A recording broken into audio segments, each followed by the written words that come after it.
Going down? Yeah. Ano yung, wala na pala sa taas. Wow.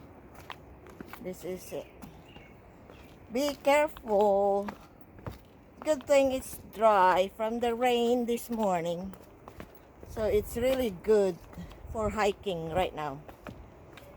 To make our knees stronger as we are getting old. Lalay.